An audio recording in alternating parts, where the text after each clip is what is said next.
Good morning, good afternoon, or good evening, my fine friends. Welcome to the album wrap episode of season 11 of the Tom Petty Project podcast. I'm your host, Kevin Brown, joined as always on these special episodes by my good pal, John Paulsen. This is the weekly podcast that digs into the entire Tom Petty catalogue, song by song, album by album, and includes conversations with musicians, fans, and people connected with Tom along the way. So today we're looking at arguably the most unusual album in Tom's catalogue, Songs and Music from She's the One. John, we should tell people this is the second time I'm asking you this question because I didn't hit record. What do you make of this album? Yeah, rookie mistake by you. That's okay. You say most unusual. I mean, it does make sense that this is a little disjointed of a start to the podcast, given how disjointed this album is, right?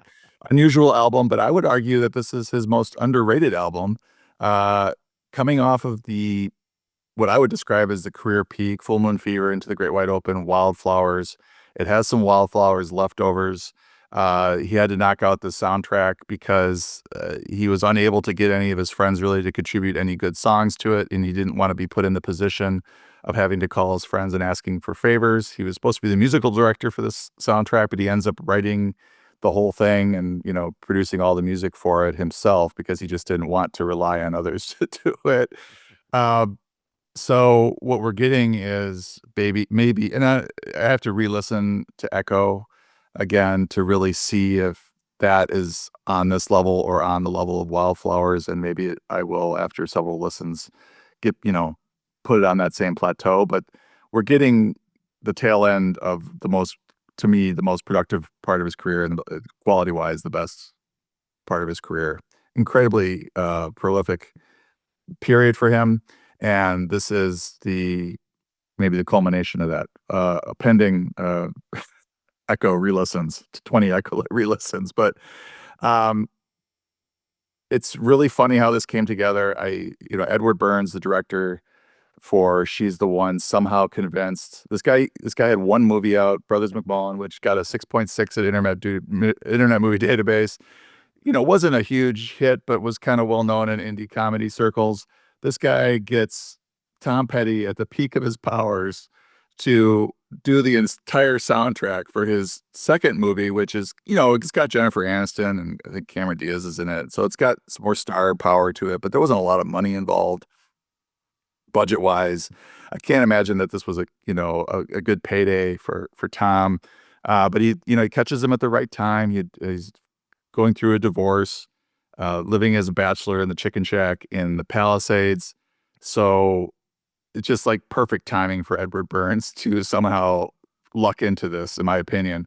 And Edward Burns is funny because, he kind of had a hot start to his career, and he's been around. He's still acting quite a bit, but he's got all these movies that he has written and directed, and they all are about the same over at IMDb. They 5.6, 5.8 to about 6.6 is the highest, and that was Brothers McMullen.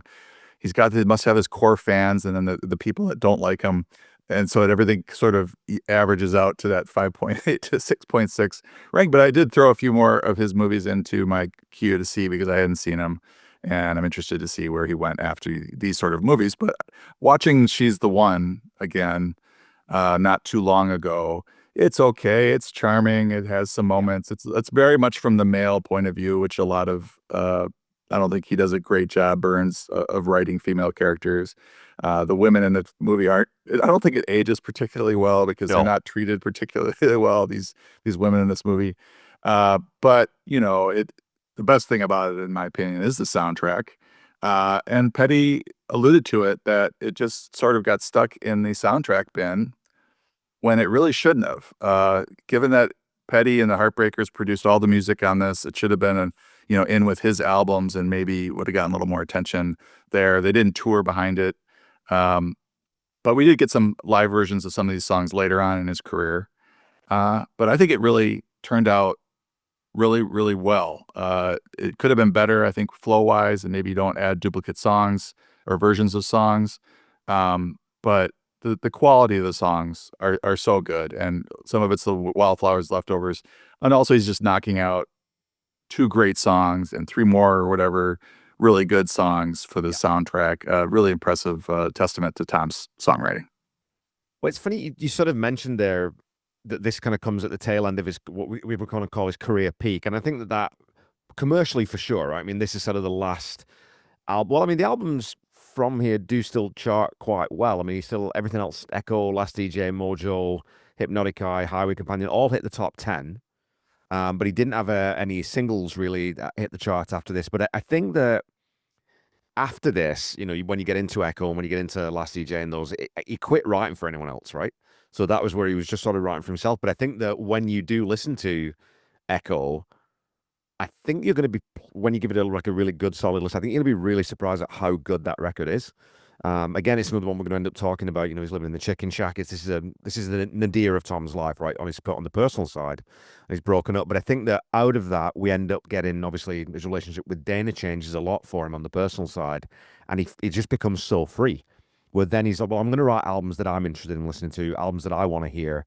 And I think that really, really comes through. So this last one that we're dealing with today, She's the One, is that really weird hinterland, right? Where, like you said, you've got this amazing fertile period that he's coming out of with the Wildflowers stuff, some of which is on this album, and going into Echo as well, and working with Rick Rubin. So it's this kind of real creative friction point with his life kind of falling apart at the same time. So it's really, really interesting that this is what he chooses to do at this time and go and take on a project that takes him so far out of his comfort zone that it's going to be difficult, right? I mean, then obviously the band comes in and supports him, but I think that because of all those factors going on all at the same time, we get what we get, and it is this sort of slightly unfocused final product as an album, as a whole album as a whole.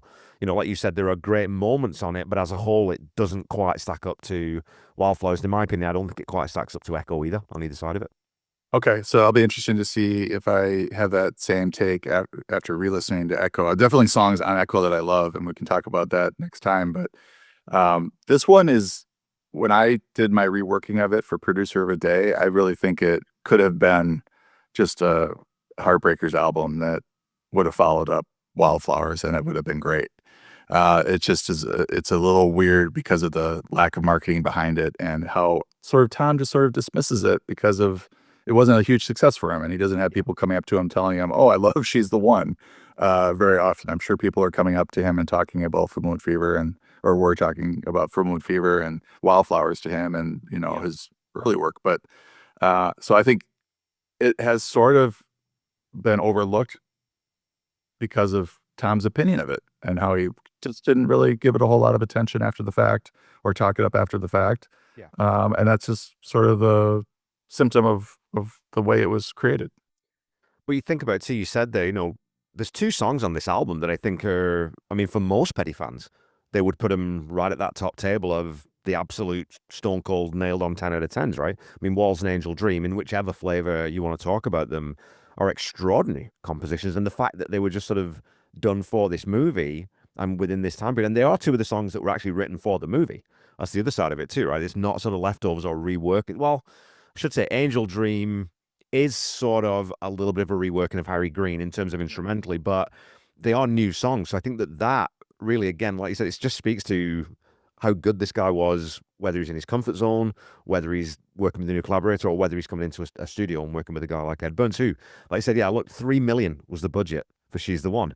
I bet you the music budget for Guardians of the Galaxy was 20 million, just for the licensing for that movie. So, like you said, I mean, there probably would have been no money, which I guess maybe is why this became, or one of the reasons that contributes to it being an album, because, we've got these songs, we can't just let them sit as like, Walls and Angel Dream as two songs on this soundtrack album that's going to be then instrumental, which there is a lot of instrumental music in this movie that we don't get, and I'm going to throw one of those at you for my redo.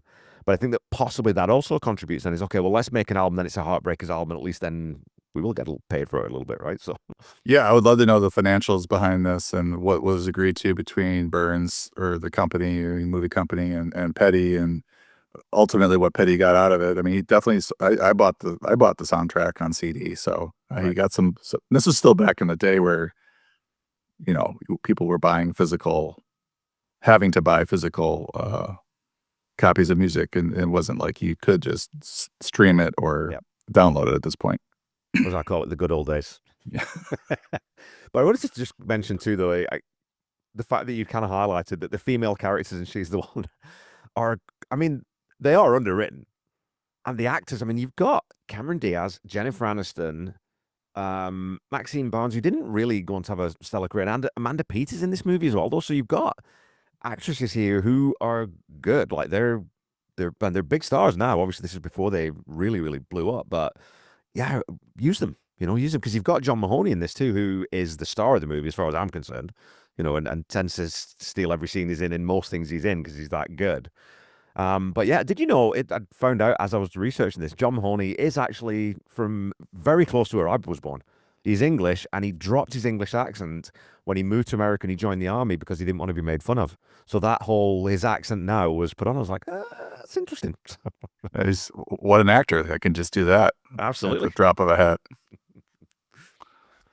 Okay, yeah, this one released August 6, 1996, obviously recorded over a 5-year period between 92 and 96 because obviously, we talked about the Wildflower sessions, some of the songs come from. It was recorded at Sound City's Village Recorders and Andorra Studios, released on Warner Brothers, the second album on Warner Brothers, and the second album co-produced with Rick Rubin, Tom Petty and Mike Campbell, and it sounds and feels very much that way, right? When you listen to it, it's like, yeah, kind of sounds like Wildflowers. Definitely a little less on the acoustic side of things. There's Angel Dream 4, and I guess Angel Dream, or definitely Angel Dream 2, and I guess Angel Dream 4 as well, both considered acoustic. Um, but, a little more to the rock side of the Wildflowers to me. Climb That Hill, Hope You Never, California, which is kind of a mix between acoustic and, sort of an upbeat rock song. Hung Up and Overdue, coming over from the Wildflower sessions, more rockers, some of them slower, but not the pure acoustic that we got on some of those tracks on Wildflowers. With California, obviously we got the two versions because Tom re-released California, and I think that's what spurred Angel Dream, the Record Store Day release. Is okay. Well, we've kind of re-released those ones from that period now as part of Wildflowers and all the rest. So let's take those off Angel Dream and let's see what else is in the vaults, all this kind of thing. But Tom said in conversation with Tom Petty with Paul Zollo that he didn't like the call and response vocals at the end. He said he hated that. I don't know what I was thinking. So on Wildflowers and all the rest, they come off. But I was talking about this on the episode. I kind of like those vocals at the end. They give it a sort of a lightness and a bit of almost like a jocularity. It gives it a little bit more warmth and a bit more humor almost. Where I think I think the Wildflowers version is also fantastic, but I found that one, that was a strange observation from Tom to me that he really seemingly hated that decision as he went back and looked at it. And I'm glad you just jumped into the track. Yeah. It's like my favorite track, maybe second favorite track on the album after Wall's Circus, California. I was really surprised just as time went on that this was never released as a single. I think it could have been, and maybe if it was a normal album release and they were going to release 4 or 5 singles off of it, it should, would have been. I think it's, as good as Walls or close to it. I love California. I picked it as one of my songs for the Tom Petty radio 5-pack or whatever we did, where I host the last DJ where you host, lucky enough to do that. And I picked California as one of them. I would say it's, arguably my favorite album cut non-single in his catalog. I have to sit down and make a list. Wow. There's a lot. But it would be up there, certainly top 5 in that category. So it's kind of buried at 10. Doesn't even have 1 million streams yet. And it's been out since 96 or whatever. I guess streaming hasn't been around since 96, but I'm sure more than 1 million people have heard the song. Should have been a hit for him, in my opinion. Do you think this is the obvious question to ask you. Does it resonate somewhat with you because, like Tom, you transplanted to California, so you've kind of got that same experience of California's been good to you as well? So is that play into that a little bit, you think, or? It's certainly going to be more appreciated by anybody that has a positive view of California. And I have a very, very positive view of California, and perhaps the, decades long bashing of California by, certain factions of the country trying to make it out as this horrible liberal hellhole. It's not. It's amazing here. There's a reason that real estate prices are so high. Everybody wants to live here. not everybody, but a lot of people. The weather's fantastic. You got the oceans, you got the mountains within driving distance. And it's just a great place to live. I do think there is this, and certainly growing up, there is this sort of fascination with California. I grew up in Wisconsin, Middle America.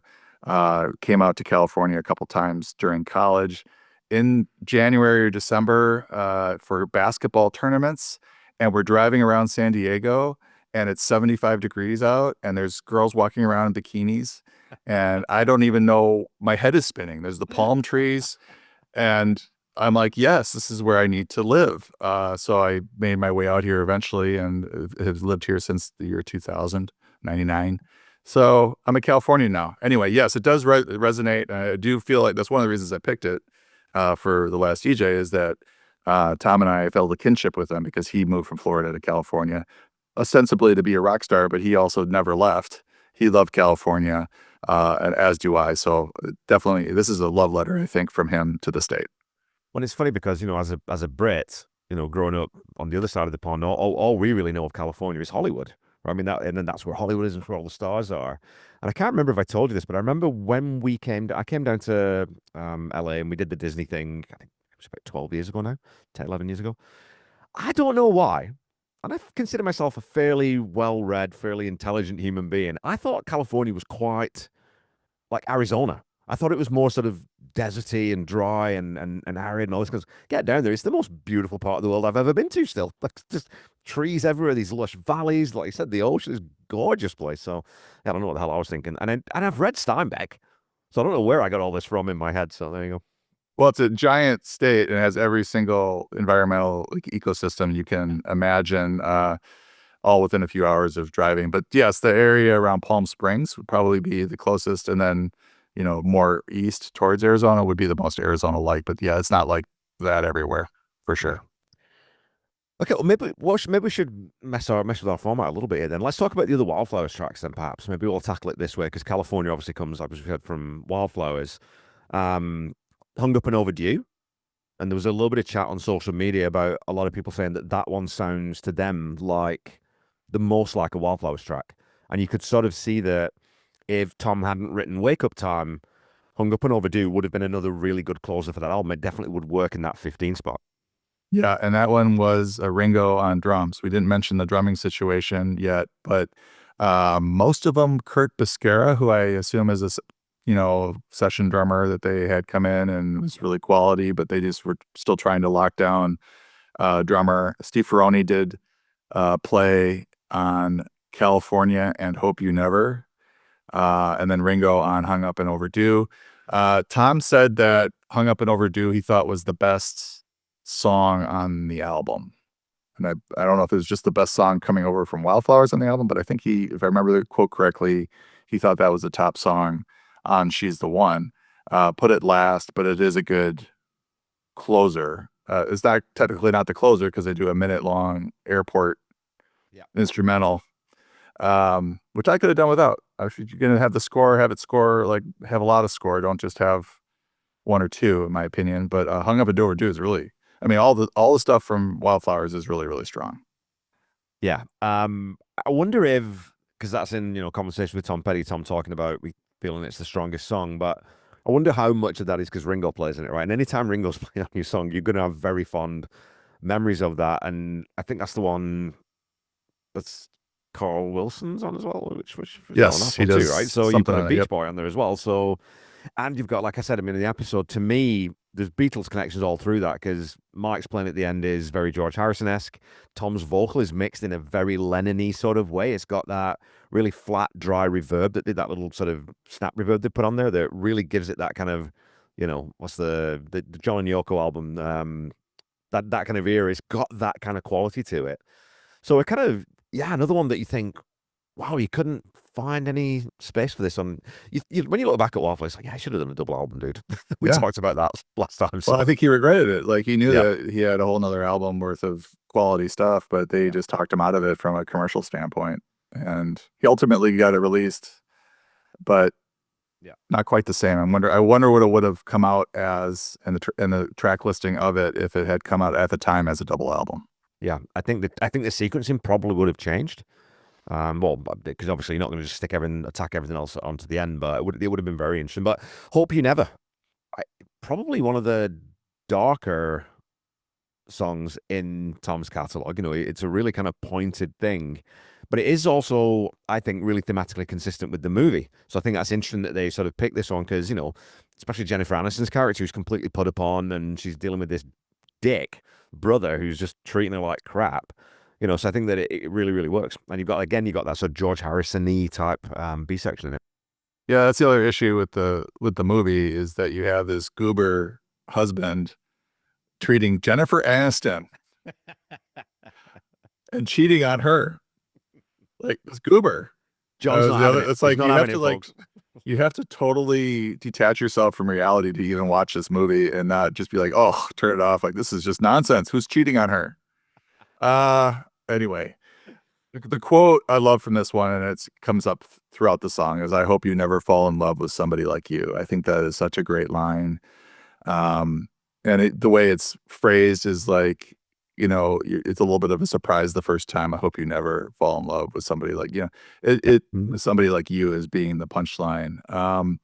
Another good one. And I think I would say throughout this, I mean, California, I had already loved from my, very first time listening to this album, but Hung Up and Overdue, Hope You Never, and Climb That Hill, coming over from Wildflowers.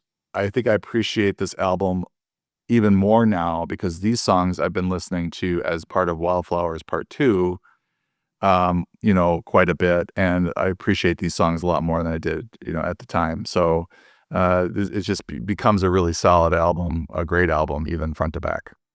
Yeah, it's a funny one that too, because you got Climb That Hill. We got two different versions of it. I think there's one on the alternate version. There's also Climb That Hill Blues, which is a completely different song.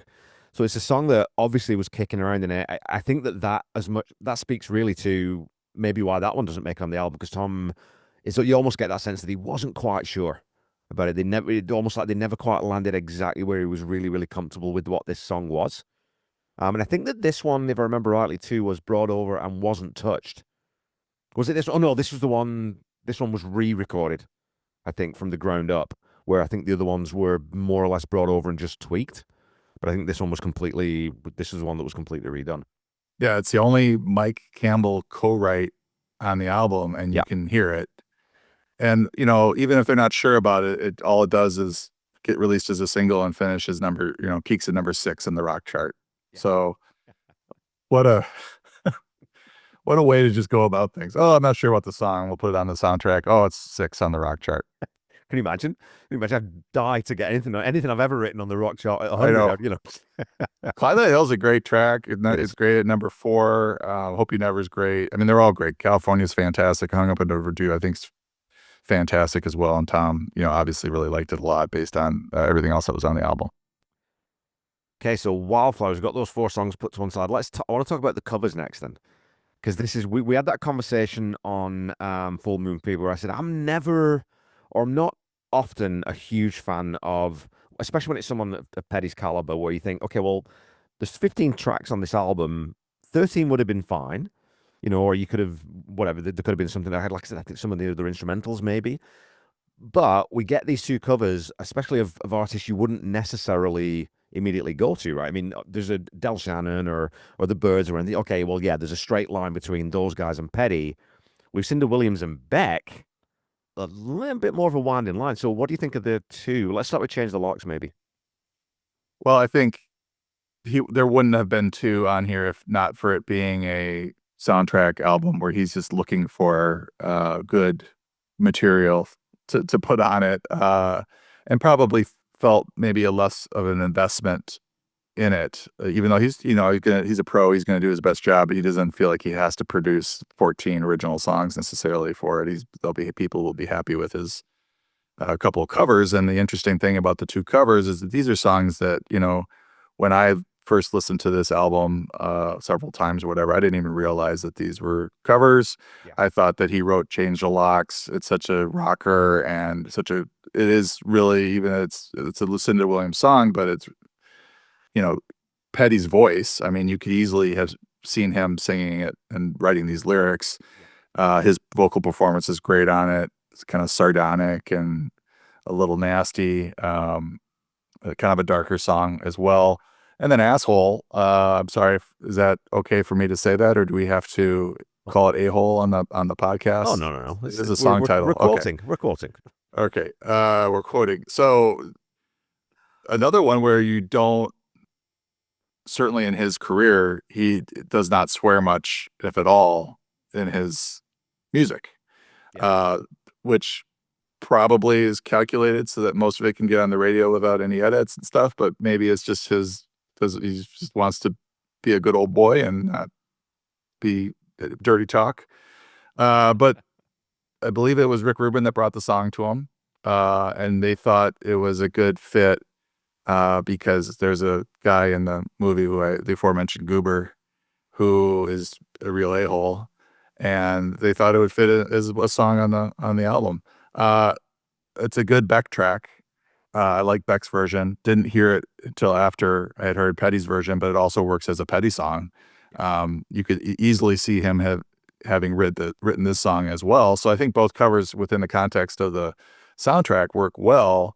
A little surprising that they would have put two covers on any Petty album, but this really isn't your classic Petty album, and very different than, I Feel a Lot Better off of Full Moon Fever, which was a hit, and then they did a pretty straight cover of that. Whereas these are, I guess they're straight covers, but putting the Petty and the Heartbreakers stamp on it.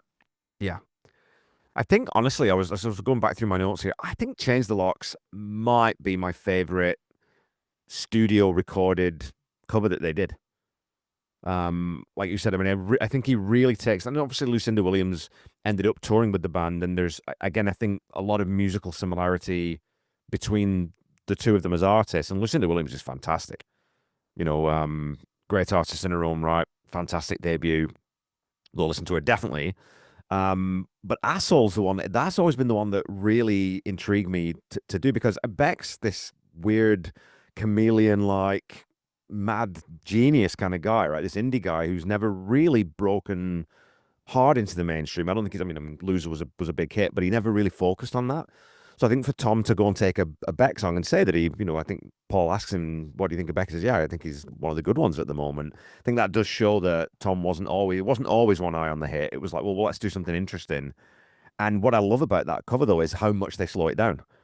And I talk lots about tempo for songs. I think if Tom had done Asshole at the same tempo as Beck, I don't think it would have worked as well for his vocal. I think that because they sleaze it up and they slow it right down, I think that's when it becomes a Tom Petty song. Like you're saying, you can sort of hear it sounds like a Tom Petty song rather than it being Tom Petty covering someone else. And I think that's maybe where part of that comes from.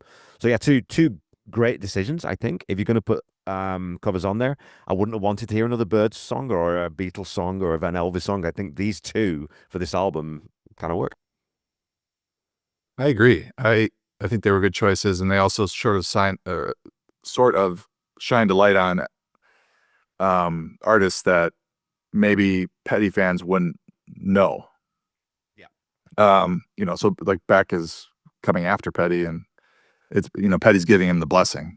I'm going to cover one of your songs, and then obviously he wants to boost Lucinda Williams a little bit with a great tune, and see, like, this is a really good song. I'm going to release it and give her some attention as well. Did you ever listen to her covers album? She did a whole bunch of, I think it was 12 or 13, and really good. Give it a check it out sometime. She does a really good job with that material.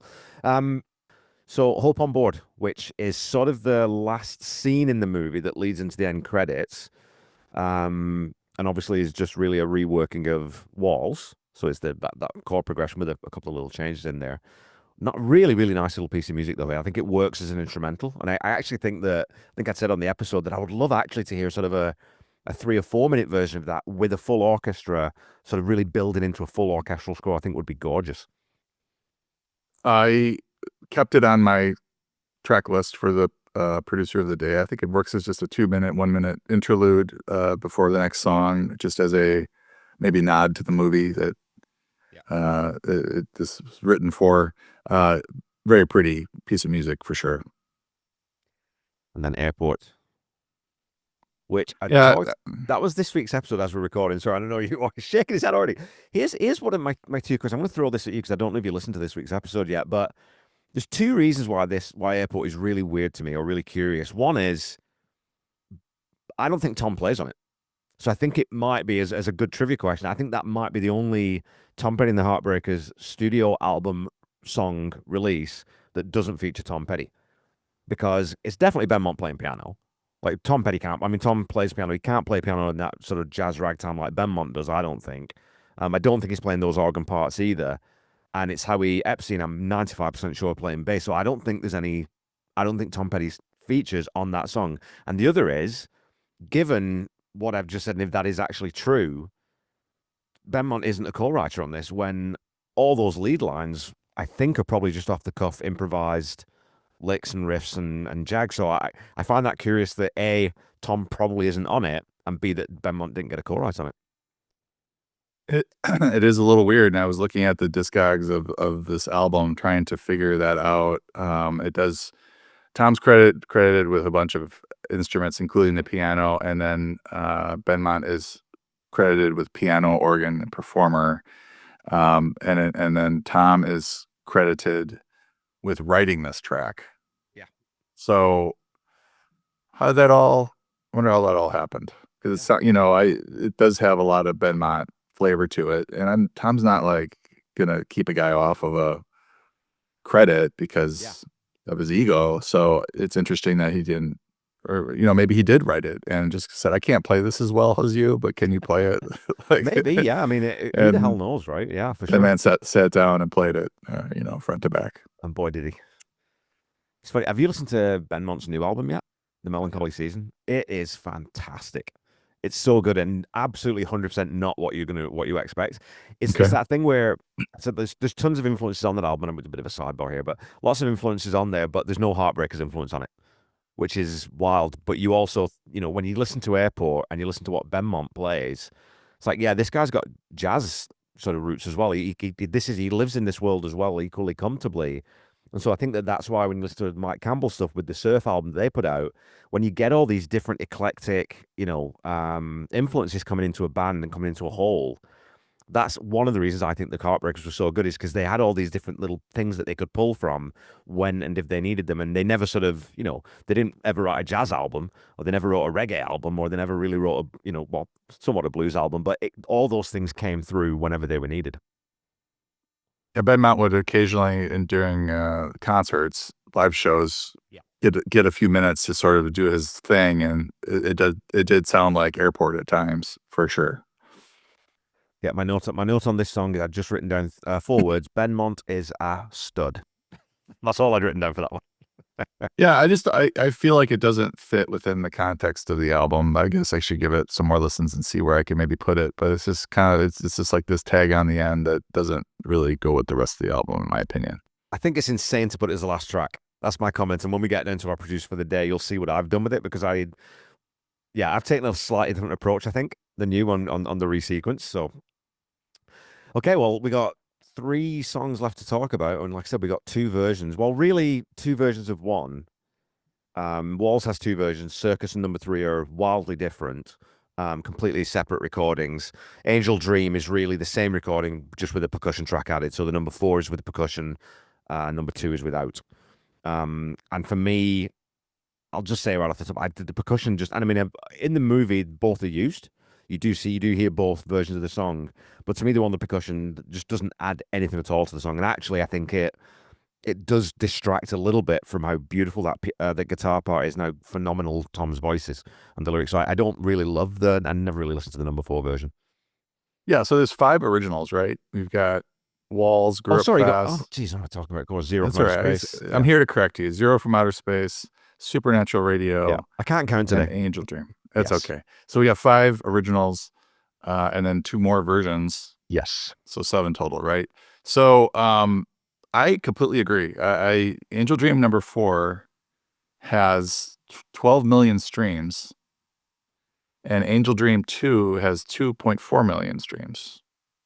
And I don't get it. Like it doesn't add up to me. I think I also agree the percussion's distracting. That's actually what I wrote down here. And I don't know if it's because I've listened to the 2 versions so much and I just sort of gravitated to it. So that became the quintessential version. for me. And so now when I listen to 4, which I never listened to, it just sounds a little weird.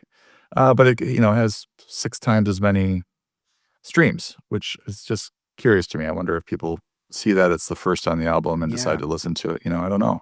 I think Um, so. I think you do. I think that does tie into it sometimes, John. Honestly, is if it's not a single, I think if you listen to the album, because well, you think about it yourself, right? Like if I'm going to throw on an album, sometimes I just might not get to the end of it because I've got to go do something or whatever. If I'm not like sitting down and listening to the album, so I think that does play into it.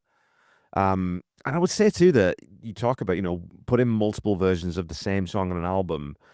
I definitely see it with Walls because they are two completely different. They're so radically different. But it's so weird to me that they put both versions of this one on here. Just because, like I said, they're not. There's no difference in the vocal and the instrumentation. It's just that percussion track. and maybe it was just a matter of we have the space. They're both, Burns is using both tracks in the movie, so let's put them both on, give them to the fans. Could be, yeah. Maybe it's as simple as that. But just release it as a single and put that on the B side. Yeah, I know. So 2 songs that really, I liked Grew Up Fast initially. I like solid album track from Petty. 2 tracks that really really the one that really jumped out the most to me on these re-listens was Supernatural Radio, and I think even I'm liking it even more after listening to the version from Bad Monkey. Yeah. And coming back and listening to it's a really good song. And I would describe Zero from Outer Space and Supernatural Radio as, Tom's weird vibe. Like he has every once in a while will write a weird song and put it on an album. Yeah. I think they both sort of fit. I mean, Zero from Outer Space is more of a rocker, whereas Supernatural Radio is like this. We've called him multiple times, different songs in his catalog, a mid-tempo banger, where they're too long or too slow to be hits, but are just really awesome songs. And this is probably going to end up on the mid-tempo banger playlist I've been putting together and adding to. It's just, he's always got one of these up his sleeve. Yeah. Even on a soundtrack album. And now it's like one of my favorite tracks on the album, Supernatural Radio. It's got that. What I love about it too is it just goes off road at the end. You're like, whoa, hang on, what's all this now? What's this Supernatural Radio business and what's going on here?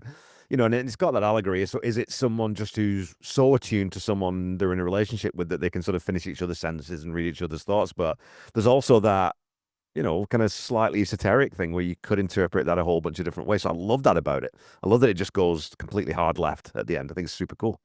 Yeah, and then Grew Up Fast and Zero from Outer Space back to back 2 and 3. When we talk about ordering and you want this album to be successful or so, I mean, I probably would put California at 3 and Zero from Outer Space at 10 or something else. But if you're keeping it the way it is, I think this is a really strong start though with Walls, Grew Up Fast, Zero from Outer Space, Climb That Hill, Change the Locks, and then Angel Dream, even though it's the wrong version there. In my opinion. That's a good side. Yeah, it's a good side A. Yeah, definitely. No matter how you slice it. And Zero from Outer Space is, from a tempo standpoint, makes a lot of sense between Grew Up Fast and Climb That Hill. Yeah, Zero from Outer Space. I mean, that's one that when you stumble across that song in the Petty catalog, you're like, whoa, what is this? This is cool. It's kind of like, I think, what Zombie Zoo should have been, because this is way more fun than Zombie Zoo. And it's also, I think it is, we talked about, Tom using very little profanity on his records. The only F-bomb in the catalog, and it really kind of stands out for that. I think it's quite jarring because of that, and I think that it has impact because of that. But I love, like, it's just got that big, it's channeling Bob Dylan, right, with the lyrics. You think that you're above me, you think that you're so big. Well, I saw you kick that dog when the wind blew off your wig. That's just fantastic. I mean, I'm all in with that stuff, So. That's poetry, isn't it? I mean, he was a modern day poet. Yeah. Well, it really reminds me, because my favorite Dylan album is Highway 61 Revisited, which again, if people have never listened to that album, go listen to it, because it's Dylan at his most insane lyrically. Like, he's just throwing anything at the page and it's all gold. It's got the line, the sun's not yellow, it's chicken. Like, the hell does that mean, Bob? I don't know. You figure it out. It's got that thing to it, which I like. I like sort of esoteric throwaway lyrics sometimes if they're well written, and that one, that's just fantastic. Yeah, Petty, I think, followed in Dylan's footsteps in some ways. Just there's some nonsensical lyrics that just work. Yeah, definitely. In Petty's music as well. Well, rock and roll doesn't have to take itself too seriously all the time. I think that's what a lot of heavy metal people sometimes forget, is that you can have a little bit of fun now and again, and that's just a fun rock and roll song. So Supernatural Radio, yeah, grew up fast, Zero from Outer Space, all great album tracks, I would say. And then you get the two absolute standouts. And we talked obviously a little bit about Angel Dream. Walls Circus versus Walls number three. Now, I can't remember when I asked you this on the very first time we ever jumped on Zoom and talked. I can't remember which one you picked. I'm going to guess it was Circus. Yeah, it was Yeah. Circus. Now, and this one's not close to me. I think the 2 and 4 on Angel Dream are a little closer, although it's a clear, number 2 for me because of the distracting. I mean, they're very similar, except for the percussion, right? Yeah. No, I think the tempo is off to me. I've listened to the Circus version so many times. I love Lindsey Buckingham's uh, Yeah. background vocals. The the tempo of it is perfect to me. It's a vibe. Walls Circus is a vibe. It gets you in a mood. I think Walls number 3 is fine. Is just sort of if you want to mix it up or you have a playlist where you have alternate versions of songs just to kind of change things up again to keep things sort of fresh. But this is entirely because Burns wanted 2 different versions, one to open the movie and one to close the movie. It's fine. But Circus was the one that was chosen to be released as a single and did well. Interestingly, when I went to look at I was trying to remember what was on the Angel Dream reworking of this soundtrack, and they decided to keep Walls 3 and not keep Walls Circus on it, which I thought was an odd decision, but maybe just to make it different because everybody kind of knows the Circus version. That was probably the one in the video. No, I think it's a clear Circus version for me. That's an interesting point about. I hadn't really given too much thought to that about why they chose 3 rather than Circus on the Angel Dream. I wonder if because with Angel Dream, they're really separating it from the movie. You know what I mean? Like because they take out Hope on Board, or Hope on Board isn't on there, Airport isn't on there, and they take out the Wildflowers stuff. So it's almost like they are trying to say, well, let's make this an album in its own right, as distinct from Songs and Music from She's the One, even though that's still sort of the subtitle of it. So I wonder if that's it. I wonder if they're sort of saying, well, Circus is more cinematic and it sounds more like a movie song than 3 does, so let's use 3. Yeah, it's curious that they went that route. Definitely. I would agree with that. Yeah, they're separating it from the soundtrack, but they still say Songs and Music from the but you mentioned Yeah. that it's a subtitle. It's still ostensibly the She's the One soundtrack. I don't Yeah. think well, we could talk about that re-release at another point in time, but interesting decisions when that came out. I listened to it, I liked it, and of course I love 105 Degrees, but that's not from the movie, is it? No. And I love One of Life's Little Mysteries. It's a good redo. And I mean, because we're going to end up talking about that Yeah. in about 4 years, I think is Yeah. probably on the schedule, is somewhere around there. At this We'll be rate, back. for sure. But again, just to sort of, to disagree with myself, but they finish with French Disconnection, which is another one of the instrumental reworks. Is That's Time of Angel Dream, which is absolutely beautiful. And I've ended up cheating a little bit with my producer for the day with that. So yeah, I mean, as you said, I mean, I totally agree with you. It's an album that when I got into Petty and sort of started listening back to the catalog, I basically skipped over it more or less because I was like, oh, it's a soundtrack album. Do I really need to be spending a whole bunch of time listening to this one? Or is it something that I might dip into here and there?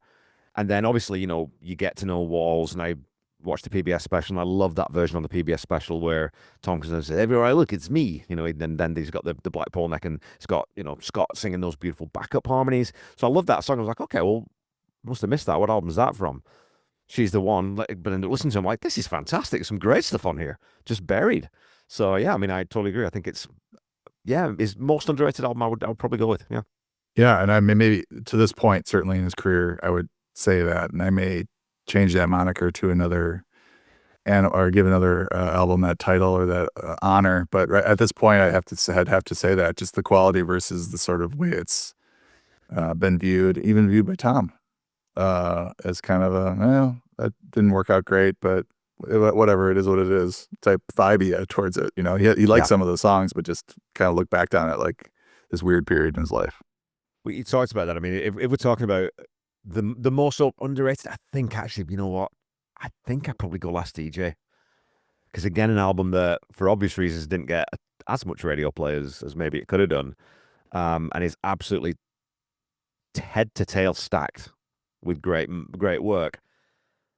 Let's talk about our reworkings. Let's talk producer for the day. I think we've taken very different angles on this.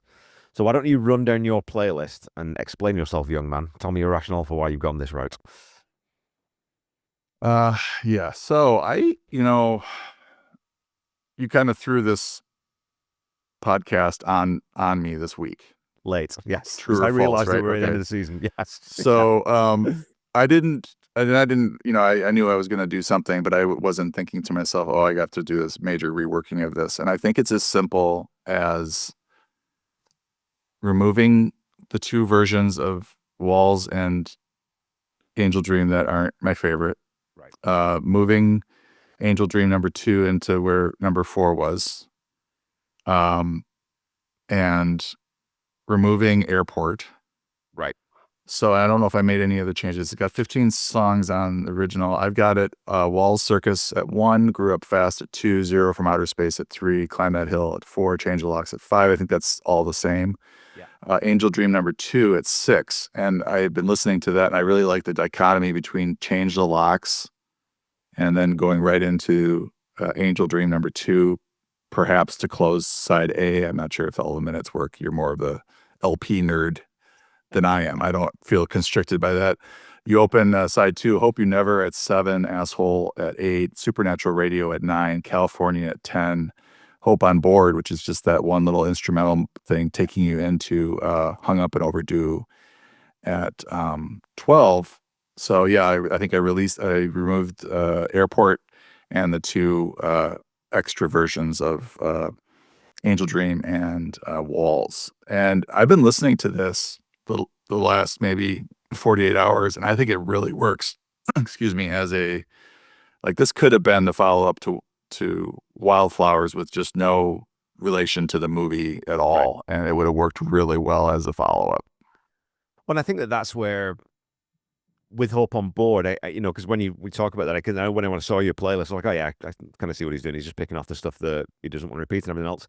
But because Hope on Board it is Walls, more or less, I think that thematically that still works, right? Whereas Airport, if you're going to do that and you're going to strip that back to not being a She's the One soundtrack album, and you're going to make it a follow-up to Wildflowers, taking Airport off would almost sort of be essential. You couldn't leave it on there, really, right? Because it wouldn't make any sense. So I took a slightly different tack to this, and I actually wanted to make this songs and music from She's the One rather than being this hybrid album. So I kind of went the other route with it. And I might actually go in and see if I can pull out a little bit more of the instrumentation or the instrumental parts just to see what that looks like. But I opened with Walls Circus and I closed with Walls number 3 because that's the top and tail of the movie, and I really do like how that works. And so I also went from Hope on Board into Walls number 3 to end. So I open with Walls Circus, then I go Grew Up Fast, keep those two because I think those two as an opener really, really work. Then I went Cab Ride and Airport. So I wanted, like, at the start of the album to sort of mirror at the start of the movie. So when Hope gets into Mickey's cab, you've got that little instrumental piece called Cab Ride as well. And I don't, yeah, you know what I'll do is quickly, I'm going to share my screen. I'm going to play this for you, John, to see what you think.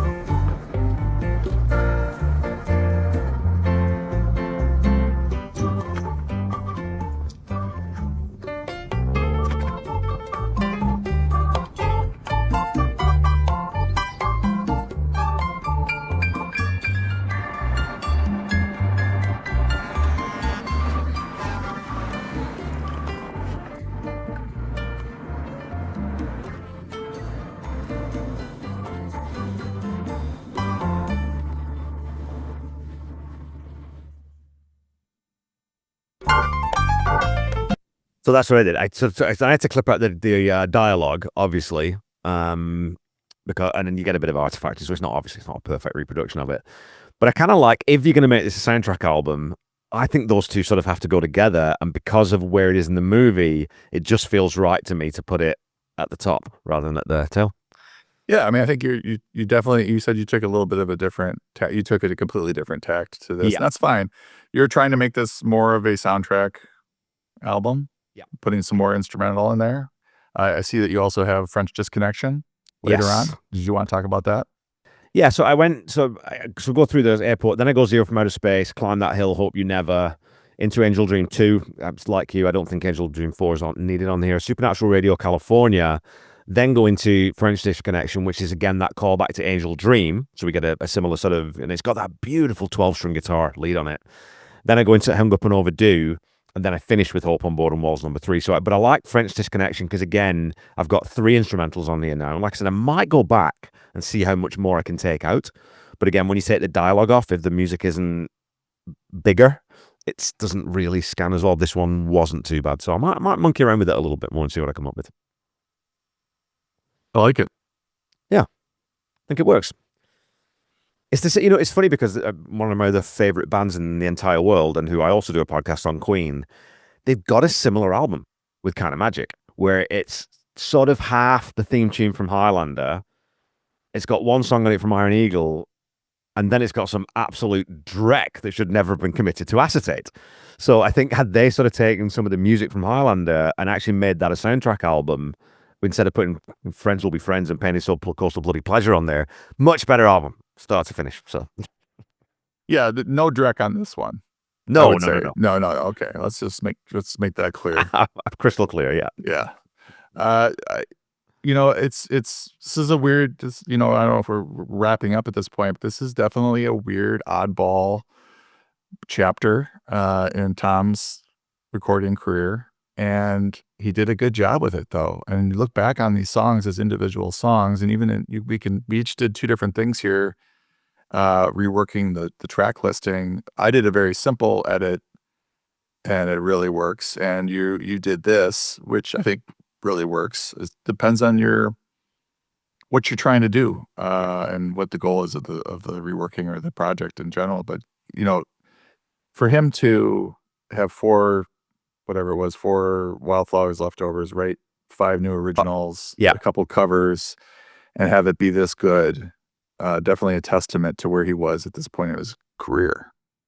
Definitely, yeah. I mean, it's funny, right? Because we're sort of picking it apart here and we're sequencing it different ways and trying to reimagine things. And that's not to say that we're you know more about this than Tom freaking Petty, for goodness sakes. But I think the fact that it is so disjointed and the fact that it is so many things at the same time, like you said, the fact that it is still a good album. Because, I mean, you know, I would say, like, even after all we've talked about here and saying this song doesn't need to be on here, or we think that this is, you know, whatever it might be, I think when you listen to songs and music from She's the One, tracks 1 through 15, I never skip Angel Dream number 4. You know, and I still like the album, and I like all the songs on it because, well, I mean, partially because it's Petty, and it's coming from this period where he was in God mode, right? Yeah, you know, and we've used the word disjointed a few times, and I'm thinking about it now, and I'm wondering if that's not really, it could have been disjointed.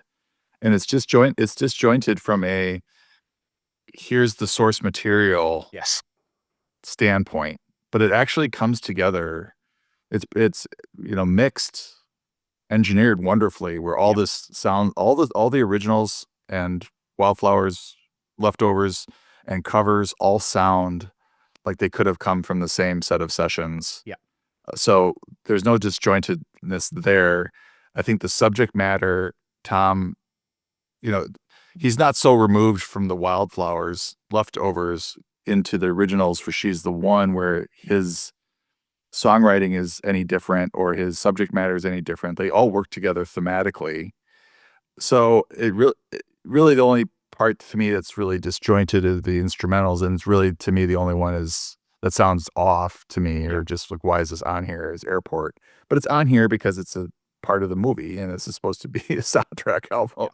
So everything has an explanation, and it all comes together pretty well. I think it could have been disjointed, and it turned out to be, you know, worked together pretty well. Pretty great. Yeah. I mean, to talk about that too, I think that we don't often give enough credit to certain members of the production team when albums come together. And we talk lots about the performances, the songwriting. Obviously, you need good songs. Obviously, you need good musicians to pull these songs off. and usually you need a decent producer, and Rick Rubin sort of definitely steered Tom through this part of his career very, very successfully. But I want to shout out Jim Scott, the mix engineer too, because he was the mix engineer on Wildflowers, the mix engineer on this, and I think on Echo. So I think he sort of worked closely with Rick Rubin lots. Did an absolutely masterful job of, like you said, keeping that sound and that aesthetic consistent through this whole period. And like I said, even into Echo, you get a similar sort of vibe. It's like, yeah, this sounds like these three albums sound the same. And I'm trying to track down contact details with Jim Scott to see if he'll talk to me. I am going to be speaking probably in June, it sounds like, to Lily Hayden, who played violin on this record, and she's a Canadian genius prodigy violin player. She writes scores herself, an amazing musician, and a very interesting human being. So I'm hoping to speak to her sometime in June. So maybe I'll get some insights into, well, what was the temperature in the room? What was the mood like? Because, obviously we all want to see behind the curtain for Wildflowers. I think we'd all have loved to have seen behind the curtain for Damn the Torpedoes would be another one. The Wildflower, the Long After Dark Heartbreakers Beach Party we've got, and we're going to be talking about that in an upcoming episode. But this one is almost the one that's the most fascinating to me in terms of, I'd love to see how this one came together. Just to see Tom working with and at the direction of Ed Burns, and saying, okay, well, now I'm not just writing a set of songs. Now I've actually got to watch cues in the movie. I've only got 58 seconds here because that's how long the scene is. All that kind of stuff I would find absolutely endlessly fascinating, Well, the Wildflowers is just a whole separate story. Yeah. And then, like, how does this come together? Like, it's fascinating to have these people come together for this particular movie, which is, whatever, we've already discussed it. But, it's just like, it's incredible that he ended up doing this project at all and then have it turn out. It could have easily gone and ended up as a C, B minus C type album with a few good songs, but it turned out into a B plus A minus type album where it's a pretty strong selection of songs from his catalog. Well, if you compare sort of like with like in the way that we're talking about, like Southern Accents is a similar thing, right? Where you've got songs coming in from different periods in a way, you've got songs being written with Dave Stewart and they don't sound the same really as the other stuff on the album. You've got the initial concept for the Southern Accents part of it. This one works way better in that sense than Southern Accents does for me. This is more cohesive as a body of work than Southern Accents ever was, and I think it's certainly a much stronger album than Let Me Up, I've Had Enough. It's Southern Accents is way more disjointed than this. Yeah. But this had the potential of being way more disjointed than Southern Accents. So I think it's also a testament to his professionalism at the time and his experience. Like, he's been through it all and knows how to put together a good album of songs, and not have it sound different. But disjointed. I was thinking about that actually as you were talking about that too, because you think about, like, Zero from Outer Space, Grew Up Fast, to a certain extent hung up on Oblivion, but there's songs on there for the album you think, yeah, Petty can crank those out. He's got that in his locker. He just can do that. Like, you just know that's in there, and I don't think that's going to be a struggle. And again, to me, that as someone who, I love music, but I like songwriters, and I love the art and the craft of songwriting. It's just, again, endlessly fascinating and inspirational to me that this guy just was locked into that.